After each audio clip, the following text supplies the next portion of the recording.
Hi and welcome to the Malat Cookery channel. So today I'm making California style burritos and they are absolutely fantastic.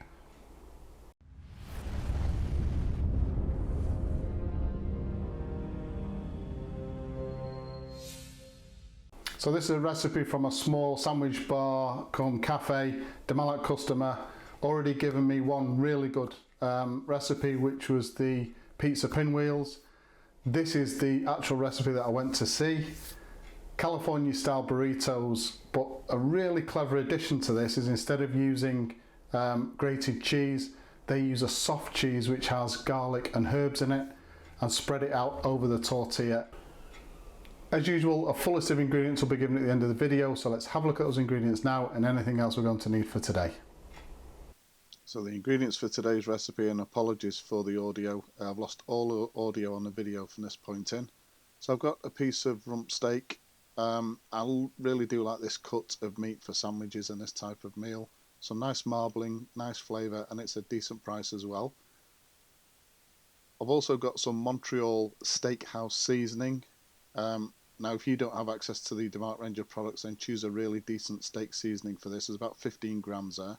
We've got some garlic and herb sauce, some guacamole, which is shop bought. I didn't have time to make it myself, but it's still okay. Got some extra virgin olive oil for frying. Got some homemade salsa. Got some French fries for frying, which I'll do in the next couple of minutes. The real key to this recipe is the soft cheese. So this is a soft cheese with garlic and herb. Absolutely genius. It creates a really decent flavour and a texture as well. And then we've got some basic tortillas for this recipe as well. Right, so our first job is to season the steak well. This steak has been out of the fridge for 30 minutes to rest, to get up to room temperature, and that is really important for this. So we take some olive oil, we've got to rub the olive oil into both sides of the steak and then season liberally with our steak seasoning. So here, as I said, we're using the Malat Montreal Steakhouse seasoning. Whatever steak seasoning you use, it's a key flavour for this particular recipe, so make sure you choose a decent one and one that is low in salt. There are a couple on the market which are really high in salt, and that's not going to be great for this recipe. So spread the steak seasoning over both sides of the steak, and then just reserve this steak to one side. As I said, make sure that the steak has rested for at least 30 minutes to get up to room temperature from the fridge.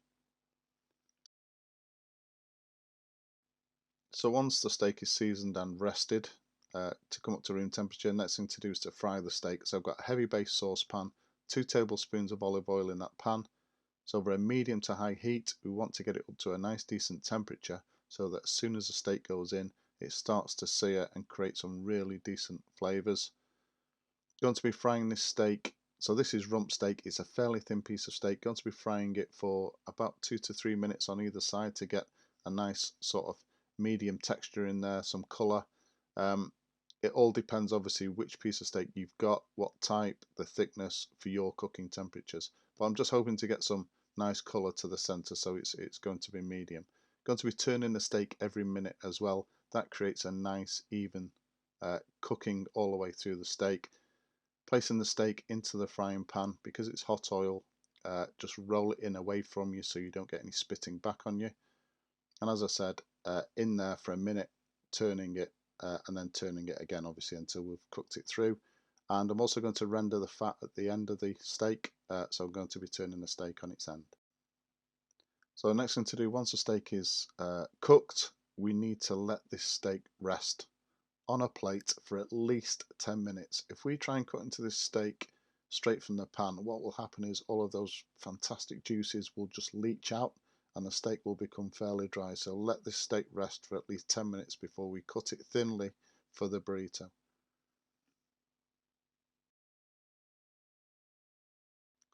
Right, so once we've cooked the steak, the next thing to do is we need to start building this burrito. So first thing we do is to take our tortilla into a pan over a medium heat. Going to be leaving that tortilla in the pan for about 30 seconds either side just to warm through. It's a lot easier to work with the tortilla when it's warm.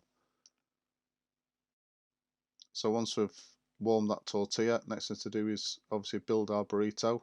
So the first thing we do is get our soft cheese and spread that over the entire tortilla. Quite an easy process to do this because the tortilla's warm, it softens the cheese even more, and of course you can be as liberal as you want to with this cheese depending on how much you actually like within your burrito. This is key for me. This is such a great addition to a burrito. The flavors are just fantastic. From there we want to take our thinly sliced steak and just place that towards the back edge of the tortilla itself. It just makes it easier to fold when we're constructing the burrito. Don't put too much. Trick with anything like this or a sandwich is not to load it too much, otherwise it becomes difficult to fold and just becomes really messy. So just a thin line of steak across the tortilla. From there we want to load on our salsa. So the salsa, this homemade salsa, is basically just chopped tomato, chopped onion and a little bit of chopped chili. Just make sure when you're loading this that you drain off as much water as possible from the tomato, because otherwise the burrito becomes too soggy.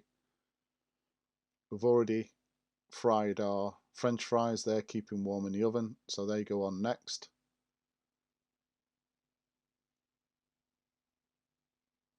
Then our guacamole. As I said, didn't have time to make the guacamole, but it's really easy to do. Lots of recipe videos on YouTube on how to make guacamole. And then on top of the guacamole we've put our garlic and herb sauce. This particular brand sold throughout the UK, most supermarkets, so really easy to get hold of.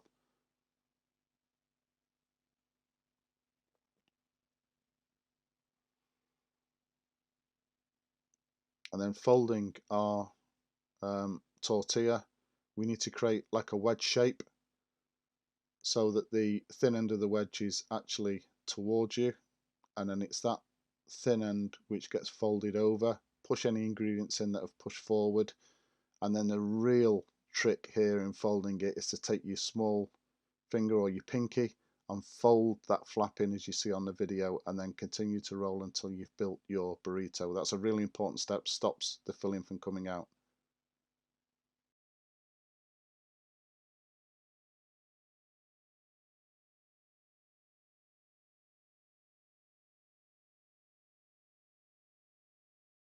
So there you go, California style burritos. Apologies for the sound.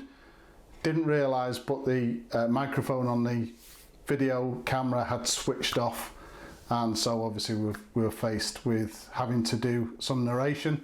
Never done that before, and obviously I don't want to do that if I can help it. Please subscribe to the channel, and as usual, if you've enjoyed this particular video, hit the like button. Thank you very much for watching.